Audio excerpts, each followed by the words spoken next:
এই কারণে অপরাধ বলছি যে ইন্টারিম গভর্নমেন্টকে আমরা বসিয়েছি।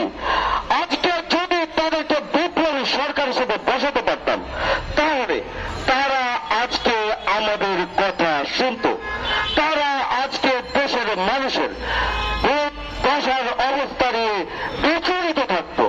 অদ্ভুত ব্যাপার, তাদের চেহারা দেখে, তাদের ফেস দেখে, তাদের চালচলন দেখে কোনোভাবেই মনে হয় না তারা দেশের এই অভ্যুত্থানের মধ্য দিয়ে যারা প্রাণ হারালো, যারা রক্ত দিল, যারা বন্ধুত্ব বরণ করলো, তাদেরকে নিয়ে তারা চিন্তিত, তারা ভাবছে।